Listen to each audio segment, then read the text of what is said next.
네, 우리 느헤미야 8장 우리 1절에서 12절 말씀을요 우리 한 절씩 교독하시고요 마지막 우리 12절은 함께 읽도록 하겠습니다.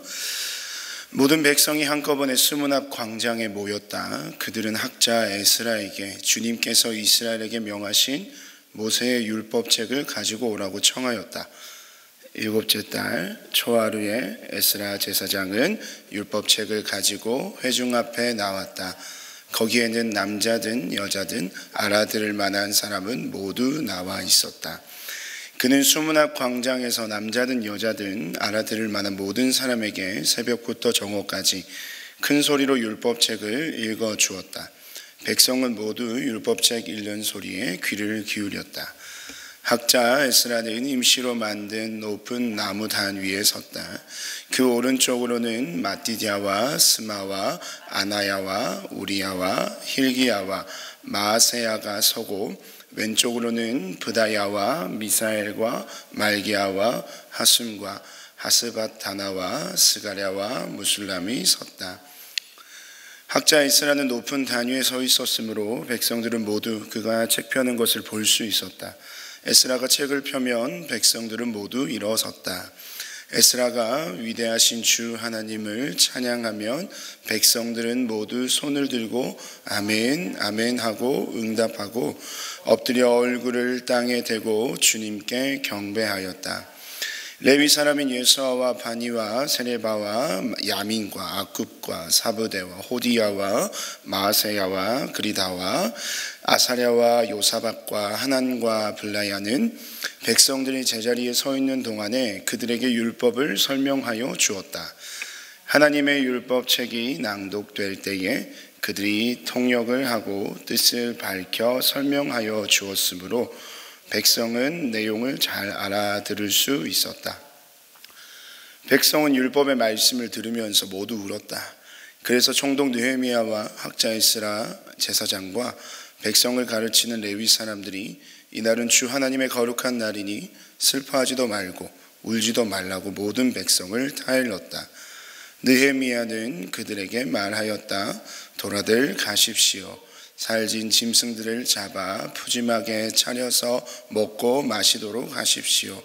아무것도 차리지 못한 사람들에게는 먹을 몫을 보내주십시오.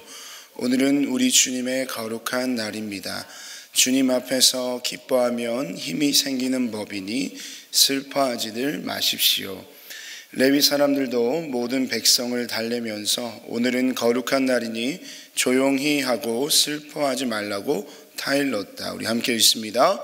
모든 백성은 배운 바를 밝히 깨달았으므로 돌아가서 먹고 마시며 없는 사람들에게는 먹을 것을 나누어 주면서 크게 기뻐하였다. 아멘.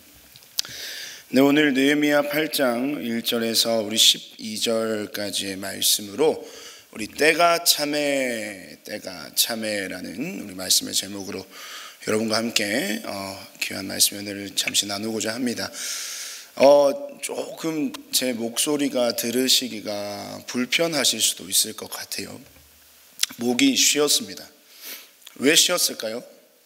네, 죄가 많아가지고 회개한다고요. 기도 많이 한다고. 지난주 여러분들이 기도 많이 해주셔가지고요. 우리 톡틴 청소년교회 우리 겨울 수련회가 정말로 은혜 가운데 참 그 영광스러운 그 은혜의 자리를 또 그 은혜의 기쁨을 맛보면서 잘 마무리되었습니다. 독팀뿐만이 아니라 우리 유년부 겨울 성경학교도 그렇고요. 또 우리 청년부 겨울 수련회도 은혜 가운데 잘 마쳤습니다. 이 시간 그 모든 우리 기관들을 대표해서 우리 여러분들에게 감사의 인사를 전합니다.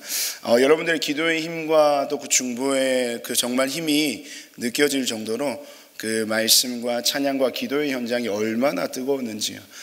이제 3일이 지나서 겨우 목소리가 조금 돌아왔는데요. 우리 아이들 가운데는 아직 목이 돌아오지 않은 친구들도 있고 우리 선생님들도 마찬가지고 또 그 아이들이 수련회 가운데 느꼈던 이야기들 또 은혜들을 소감문으로 적은 내용을 쭉 보는데 중학교 1학년서부터 고등학교 3학년까지 거의 한 200 선생님까지 다 포함하면 270명 정도 되는 사람이 함께 수련회를 보냈는데 그 가운데 모두 하는 고백이 참 하나님의 은혜가 충만하였습니다.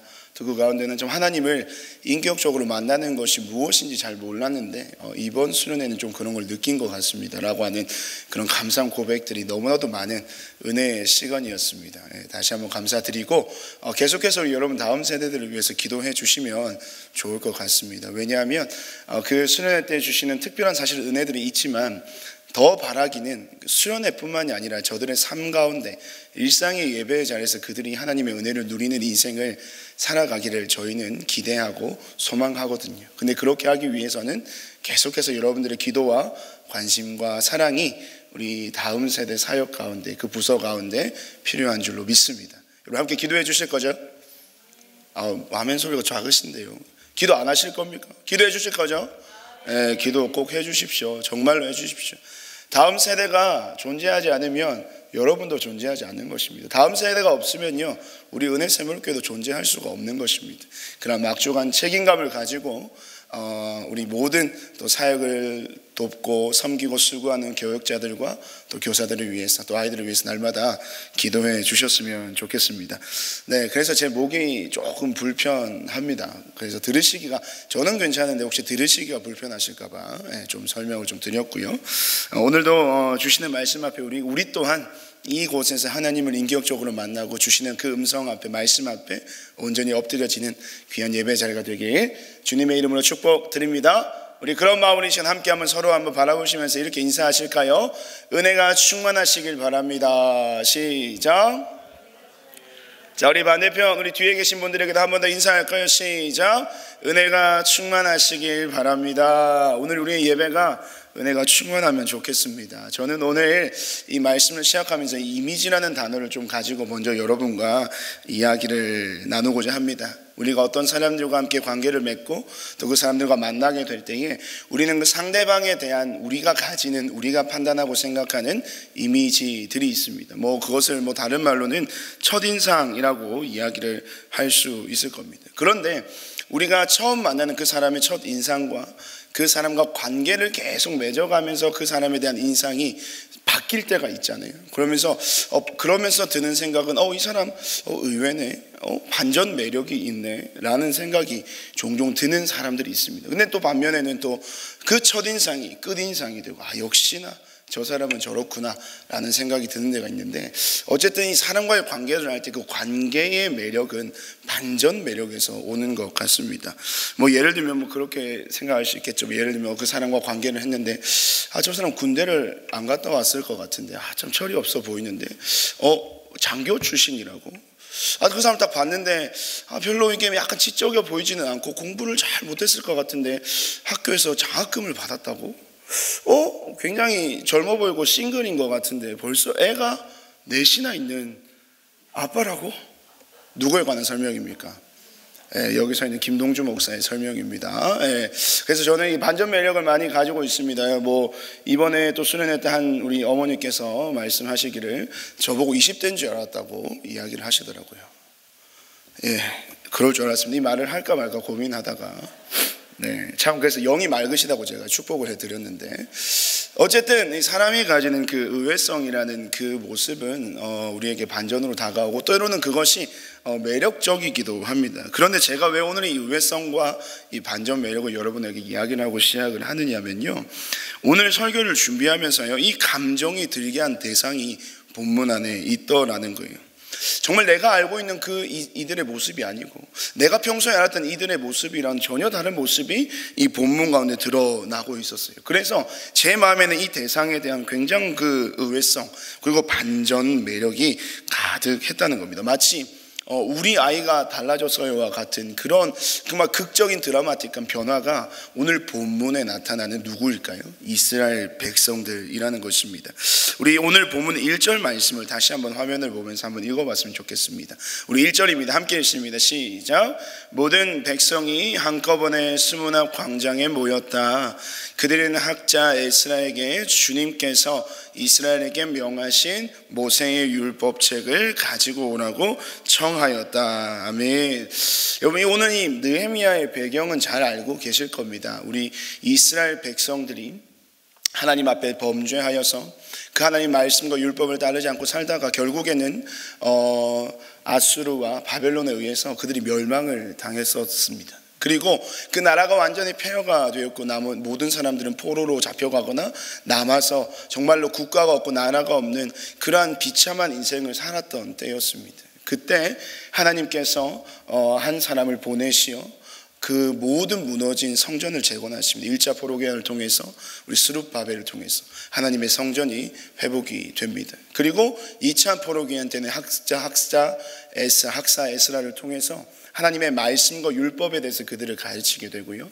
오늘 말씀에서 나오는 느헤미야 3차 포로기한 때에 느헤미야를 통해서 무너진 성벽과 성문이 재건되는 상황의 내용이 바로 오늘 느헤미야의 내용입니다. 그 가운데서요, 우리 오늘 본문 1절 말씀을 보니까요, 이스라엘 자손들이 그 수문 앞 광장에 모여서 그들이 하나님 앞에 그 율법책을 요구하고 있습니다. 모세 율법책을 학사 에스라에게 가져올 것을 요청하고 있다는 것입니다. 그런데 거기에 보면 2절 말씀을 계속해서 한번 보실까요? 2절 말씀 우리 함께 띄워주셨으면 좋겠습니다. 2절입니다. 네, 좋습니다. 우리 함께 2절 함께 한번 읽어볼까요? 시작. 7째 달 초하루에 에스라 제사장은 율법책을 가지고 회중 앞에 나왔다. 거기에는 남자든 여자든 알아들을 만한 사람은 모두 나와 있었다. 무슨 말입니까 여러분? 어느 누구 하나요 예외 없이 그 모든 자들이 남녀노소를 불구하고 모든 이스라엘 백성들이 한 자리에 모였다는 것입니다. 이것은 어떤 것을 기대하기만 뭔가 이 특별한 일이 그 가운데 일어날 것만 같은 분위기가 지금 연출되고 있는 것입니다. 그런데 이런 심상치 않은 분위기 속에서 이 어딘가 모르게 어울리지 않는 이스라엘 백성들의 요청이 그려지는 거죠. 아까 1절에서 보았지만 에스라에게 무엇을 요구했다고요? 여호와께서 이스라엘에게 명령하신 모세의 율법책, 즉 그들이 지금 요청하고 있는 건 무엇이냐면 우리에게 하나님의 그 말씀을 주십시오. 우리가 그 말씀을 듣기를 원합니다.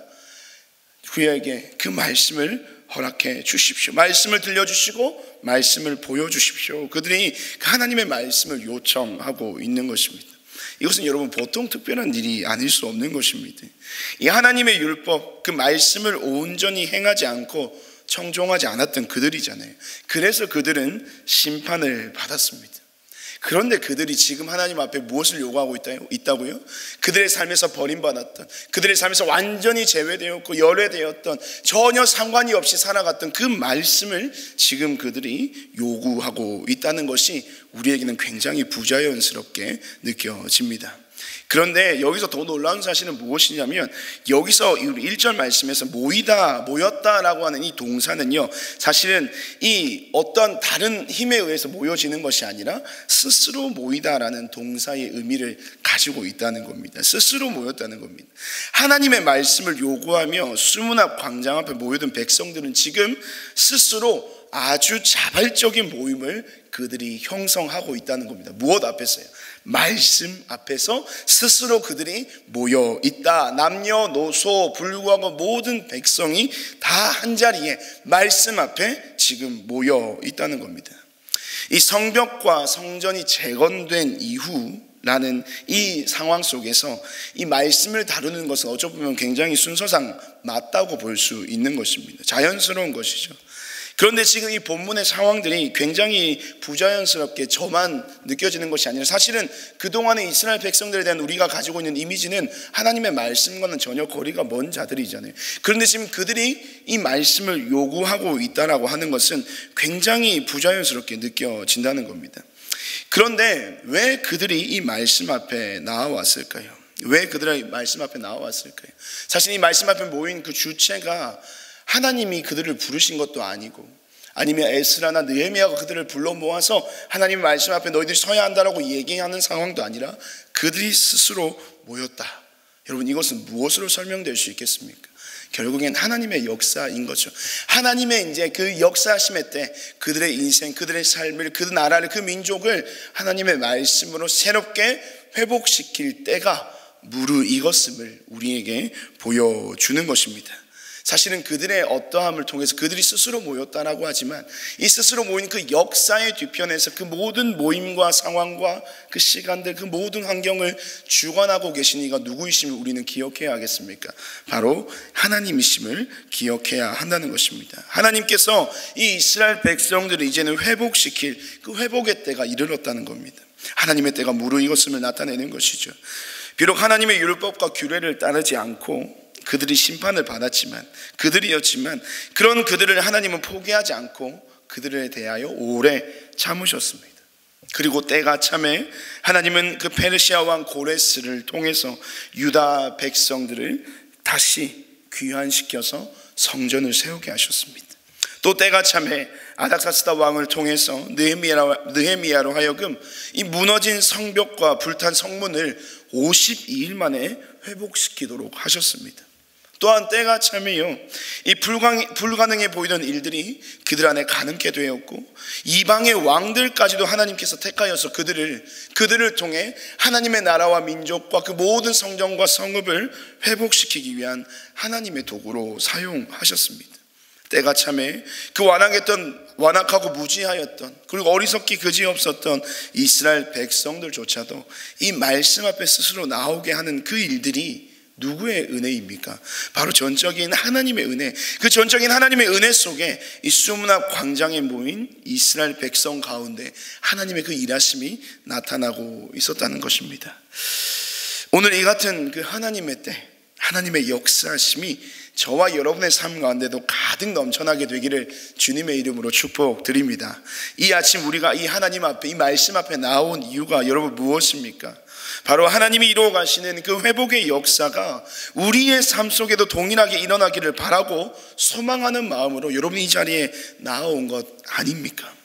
거저 왔다가 여러분 거저 돌아가지 않는 말씀의 은혜와 또한 그 회복의 역사가 저와 여러분의 그 모든 예배의 자리, 기도의 자리를 통해서 충만히 경험되는 이 수요 기도의 자리가 되기를 주님의 이름으로 축복드립니다. 수문앞 광장 앞에 아까 말씀드렸다시피 자발적인 동기로 그들이 함께 모여서 말씀 앞에 선 그들의 그 모습, 분명 이전의 그 모습과는 완전한 변화가 생긴 것 같습니다. 그렇다면 오늘 본문에서 변화된 이 이스라엘 모습을 통해서 그렇다면 과연 하나님께서는 이 말씀에 대하여, 이 말씀을 통해서 우리의 삶에는 어떠한 변화를 기대하시는지, 이 말씀을 통해서 그럼 우리의 삶에는 어떠한 것을 세워가기를 원하시는지 오늘 본문 말씀을 통해서 우리 세 가지 정도로 여러분과 함께 살펴보고자 합니다. 하나님께서 우리에게 이 말씀을 통해서 원하시는 첫 번째 삶의 변화는 이것입니다. 하나님은요, 우리가 말씀 앞에서 겸손하기를 원하신다는 겁니다. 말씀 앞에서 우리가 겸손하기를 원하신다는 거예요. 오늘 본문을 보시면 에스라가 율법책을 펴니다. 그리고 그 펴졌을 때 그들의 태도를 어떻게 묘사하고 있습니까? 오늘 5절 말씀 우리 함께 한번 읽겠습니다. 시작. 학자 에스라는 그가 책 펴는 것을 볼 수 있었다. 에스라가 책을 펴면 백성들은 모두 일어섰다라고 이야기합니다. 하나님의 언약의 말씀이 펼쳐진다는 것은요, 곧 그들에게 하나님의 약속의 말씀이 주어진다는 것을 의미하는 것입니다. 그때 그들이 어떻게 했다고요? 말씀이 선포될 때에 그들이 그 자리에 일어났습니다. 그것은 무엇을 의미하냐면 그 하나님이 주시는 그 말씀에 대한 그들의 경의의 표현입니다. 하나님을 경외한다는 경외의 표현이라는 것이죠. 하나님의 말씀이 선포될 때에 어찌 우리가 감히 앉아서 그 말씀을 받을 수 있느냐는 것입니다. 여러분, 지금 하나님의 말씀이 주님께서 세우신 말씀의 종을 통해서 선포되고 있는데 여러분 지금 다 어떻게 하고 계십니까? 앉아 계시죠? 어떻게 앉아 있을 수가 있습니까? 다 함께 한번 일어서서 말씀을 들을까요? 네, 죄송합니다. 때로는 아이들은 예배 드릴 때 일으키기도 합니다. 말씀에 대한 경외를 가르치기 위해서요. 그런데 우리가 방금 말씀드렸지만 지금 우리의 예배 모습을 한번 돌아보면 그렇습니다. 우리는 다 앉아서 예배를 드리고 있잖아요. 어떻게 보면 이 구약 시대에 비교했을 때 우리는 굉장히 좋은 환경 속에서 굉장히 편하게 예배를 드리고 있다고 말할 수 있을 겁니다. 하지만 불과 몇십 년 전만 하더라도요, 우리 여기 계시는 많은 성도님들은 아마 아실 거예요. 우리 예배, 주일 예배를 한번 떠올려보면 얼마나 힘들었습니까? 어릴 때 예배를 드리면 저도 그랬습니다. 이 앉고 일어서는 순서가 얼마나 많은지요. 그리고 서서 있어야 하는데 이 대표 기도 장로님이 또 굉장히 길게 기도하시는 장로님들이 더러 또 있었잖아요. 그렇죠? 거의 기도를 담임 목사님 설교보다 길게 하시는 장로님도 있었습니다. 그럼 어떻습니까? 굉장히 마음에 힘이 들고 그 장로님이 기도의 순서가 되면 진짜 그 예배를 빼먹고 싶을 정도로 어린 마음에 그랬던 기억이 새록새록 있습니다. 그런데 여러분, 우리가 그 예배 때 앉고 일어선다는 거, 거기에는 다 의미가 있다는 것입니다. 그냥 단순하게 일어서 앉는 것이 아니라는 거예요. 하나님의 말씀이 선포될 때 우리가 일어선다는 것, 또 6절 말씀을 보시면 하나님의 말씀이 선포될 때 그들이 어떻게 하십니까?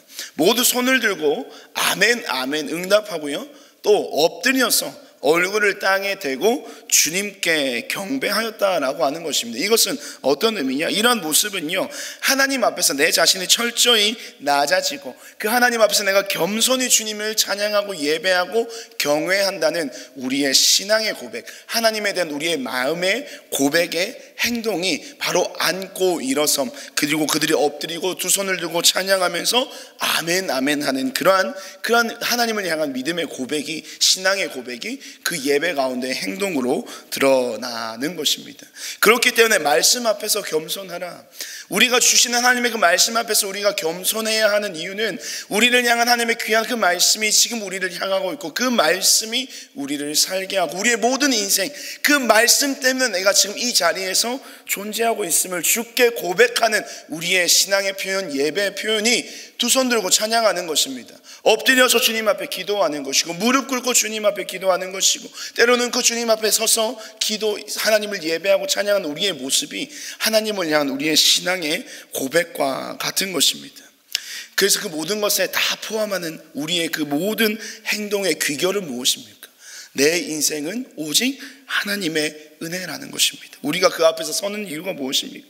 내가 이 자리에 서 있으면 오직 하나님의 은혜로 주님 앞에 서 있을 수 있습니다.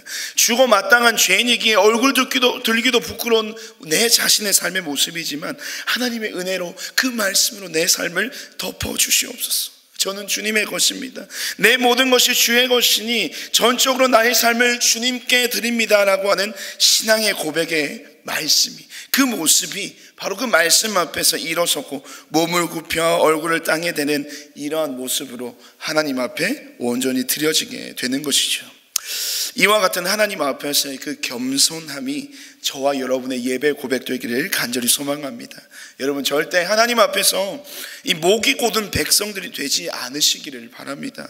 날마다 하나님 앞에서 납작 엎드려지는 그 겸손의 삶의 자세, 그 신앙의 자세가 저와 여러분의 예배뿐만 아니라 우리의 모든 일상의 삶의 태도가 되기를 소망합니다. 주님은 늘 하나님 앞에서 겸손한 자들에게 회복의 은혜를 베푸시는 분이심을 여러분 꼭 기억하시면서 말씀 앞에 겸손한 여러분이 되시기를 주님의 이름으로 축복드립니다.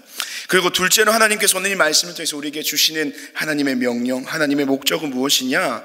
하나님은요, 우리가 말씀 앞에서 눈물 흘리기를 원하신다는 겁니다. 우리 본문 9절 말씀 우리 함께 한번 읽어보겠습니다. 9절입니다. 시작. 백성은 율법의 말씀을 들으면서 모두 울었다. 그래서 총독 느헤미야와 학자 에스라 제사장과 백성을 가르치는 레위 사람들이 이 날은 주님 하나님의 거룩한 날이니 슬퍼하지도 말고 울지도 말라고 모든 백성을 타일렀다. 아멘. 여러분, 이들이 흘렸던 이 눈물의 의미는 무엇이겠습니까? 처음 그들에게 읽혀진 말씀을 사실은 이스라엘 백성들은 다 이해하지 못했습니다. 왜 그럴까요? 포로의 생활이었고요, 하나님의 말씀을 들을 기회가 적었겠죠. 그리고 그 이전을 돌아보면 하나님의 말씀과는 관계없는 인생을 살았기 때문에 그 말씀이 읽혀지지만, 들려지지만 그 말씀에 대한 이해가 부족했다는 것입니다. 하지만 이 그들의 지도자들인 이 지도자들과 레위인들이요, 그 군중 가운데 서고 또 군중 속으로 헤집고 다니면서 그 말씀이 어떠한 의미인지를 그들에게 설명하기 시작합니다. 그 말씀이 설명되고 또 그들이 오늘 통해 통역과 번역이 되면서 그들이 말씀을 이해하고 깨닫기 시작합니다. 그러면서 그 말씀의 의미를 진정 깨닫게 되었을 때 이내 그들의 눈에서는 뭐가 터지기 시작했을까요? 눈물이 터져 나오기 시작했습니다. 이 눈물은 어떤 눈물이겠습니까? 그 말씀 앞에선 자신의 삶의 모습을 돌아보면서 흘려내는 회개의 눈물이 터져 나온 것입니다. 그동안 하나님의 말씀대로 살아가지 못했던 자기 자신에 대한 회개 뿐만 아니라 그로 인해 심판받을 수밖에 없었던 그 민족과 조국의 죄에 대하여 아파하면서 그 수문학 광장에 모인 모든 이스라엘 백성들이 다 함께 통곡과 회개의 눈물을 흘리기 시작했다는 것입니다. 여러분, 이렇게 하나님의 말씀이 선포되고요, 하나님의 말씀이 역사하는 자리에는 꼭 회개의 역사가 일어나게 되는 것입니다. 우리의 죄악된 모습이 이 말씀을 통해서 드러나게 되고요, 하나님 앞에서 부끄럽고 추악한 우리의 깊은 내면의 죄악들이 그 말씀 앞에서 터져 나오게 되는 것입니다. 그러한 우리 자신의 추악함이 드러날 때 사실 우리는 견디지를 못합니다. 스스로의 모습에 실망하기도 하고요, 부끄러운 자신의 민낯을 인정하려 하지도 않습니다. 하지만 그럴 때 우리는 그저 하나님 앞에 우리 자신의 그 연약함을 토로하면서 회개의 자리로 나아가기만 하면 된다는 거예요. 이미 우리의 모든 죄에 대한 대가는 여러분 누가 지셨습니까?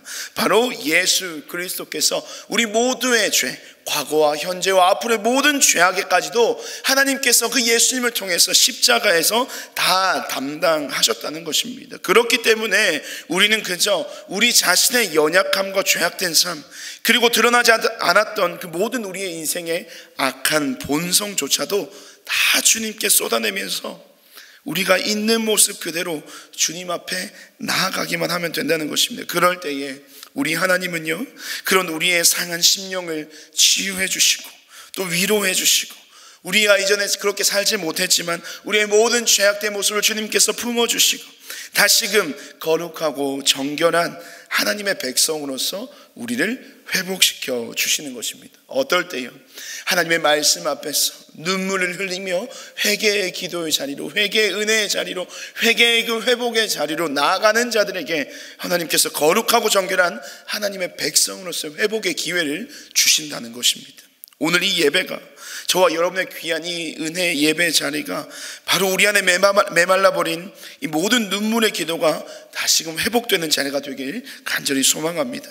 말씀 앞에서요, 이 적나라하게 드러나는 우리 자신의 모든 죄와 연약함을 주님 앞에 내려놓고 주님께 간절히 부르짖는 이 귀한 예배가 되길 소망합니다. 눈물의 기도로 하나님 앞에 설 때에 그 하나님은 우리를 흰눈보다 더 정결하고 더 거룩해 하시는 그 회복의 역사가 이 시간 이 자리에 모인 저와 여러분의 삶 속에 가득 일어나게 될 줄로 믿습니다. 두 번째는 바로 말씀 앞에서 하나님 우리에게 눈물이 회복되기를 원하시는 거예요. 마지막, 하나님께서 이 본문을 통해서 우리의 삶 가운데 주시는 귀한 메시지는 무엇입니까? 마지막 세 번째는요, 하나님은 우리가 말씀 앞에서 기쁨을 회복하길 원하신다는 것입니다. 우리 오늘 본문 10절의 말씀, 아까 우리가 새 번역으로 읽었는데요, 이 의미를 조금 더 잘 살린 번역이 개역개정이라서 우리 10절은 개역개정으로 함께 한번 읽어보도록 하겠습니다. 우리 화면을 보시고 함께 큰 목소리로 읽겠습니다. 시작. 느헤미야가 또 그들에게 이르기를 단 것을 마시되 준비하지 못한 자에게는 나누어 주라. 이날은 우리 주의 성일이니 근심하지 말라. 여호와로 인하여 기뻐하는 것이 너희의 힘이니라 하고. 아멘. 여러분, 나라가 멸망하고요, 이 기나긴 포로 생활의 암흑기를 지나왔던 이스라엘 백성들은요, 어쩌면 하나님을 잊은지도 모릅니다. 하지만 말씀 앞에서 그들은 정말 놀라운 은혜의 진리를 이 순간 깨닫게 되죠. 어떤 은혜입니까? 어떤 진리입니까? 하나님은 여전히 그들과 함께 하셨습니다. 그리고 그들을 회복시키기 위한 하나님의 섭리는, 하나님의 역사는 단 한 번도 멈춘 일이 없었고, 그러한 하나님의 은혜가 지금까지도 여전히 그들의 삶과 인생을 주장하고 있었다는 사실을 그 그 에스라가 선포하는 그 말씀과 수많은 지도자들과 레위인들이 풀어내는 그 모든 성경의 해석을 통해서 그들은 놀라운 진리를 깨닫게 되었습니다. 그렇게 이제 그들은 그들의 인생 가운데 있는 모든 슬픔의 눈물을 거두고요, 이 삶의 새로운 소망을 주시는 그 하나님을 향하여 기쁨과 감사로 주님 앞에 나아갈 수 있었던 것입니다. 더 이상 그 슬픔과 모든 삶의 절망이 그들을 붙들고 있는 것이 아니라 그들을 여전히 기억하시고, 비록 우리는 하나님을 잊은 채로 살아갔던 그 수많은 인생들이 있었지만 그 하나님께서는 나를 잊지 않으시고 끝까지 나의 인생의 주인이 되셔서 우리의 인생을 인도하시고 책임지시는 우리의 삶의 주관자가 되어주셨음을 깨닫는 그 순간, 그 모든 삶의 족쇄, 절망과 아픔과 슬픔과 낙심과 눈물은 한순간에 걷어지고 그들의 모든 삶에는 무엇이 충만했다는 것입니까?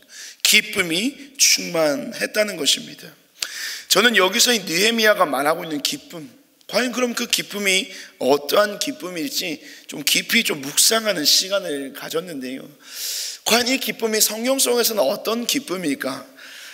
그런 가운데 한 이야기가 떠올랐습니다. 어떤 이야기냐면 여러분들도 잘 알고 계시는 말씀입니다. 우리 신약성경 누가복음 15장의 말씀에 나오는 돌아온 탕자의 이야기죠. 당돌하게 아버지를 떠났습니다. 모든 유산을 죽지도 않은 아버지에게 요구하면서 불효를 저지르며 아버지의 마음의 상처, 대못을 정말로 찔렀던 그런 둘째 아들 이야기를 알고 있습니다. 하지만 그 아버지를 떠나서 그의 인생은 어떻습니까? 모든 것을 다 잃은 채 빈털터리, 정말로 비참한 모습으로, 처참한 모습으로 그 아버지에게 다시 돌아온 탕자입니다. 이런 탕자의 삶에 대해 그 어느 누구도 기대를 갖거나 그 인생에 대하여 너의 인생은 소망이 있어, 앞으로 또 희망이 있을 거라고 말해줄 수 있는 자는 아무도 없었습니다. 심지어는요, 그 탕자 자신 스스로도 마찬가지였을 겁니다. 내 인생은 더 이상 소망이 없어. 나는 아무것도 할 수 없어. 나는 이제 내 인생은 완전히 절망뿐이야. 실패한 인생이야. 그런데 그런 탕자를 처음부터 끝까지 동일한 마음, 동일한 사랑의 마음, 그 귀한 긍휼의 시선으로 바라보는 유일한 한 사람이 있었습니다. 여러분, 그 사람은 누구였습니까? 바로 그의 아버지, 그 둘째 아들 너무나도 사랑하는 바로 그의 아버지였습니다. 그 둘째 아들이 돌아왔을 때 여러분, 아버지의 그 모습을 오늘 누가복음에서는 어떻게 묘사하고 있습니까? 우리 누가복음 15장 20절 말씀을 한번 띄워주시면요, 그 아들을 보면서 그를 보고 치근히 여겨서 달려가서 아직도 돌아오지도 도착하지도 않았던 그 멀리 보이는 아들에게 달려가서 그의 목을 껴안고 입을 맞추었다. 그냥 그 평소 자기가 그 아들에 대한 마음을 가졌던 그대로, 그 마음의 그 정도 그대로 그 아들을 향해서 모든 것을 표현해냈습니다.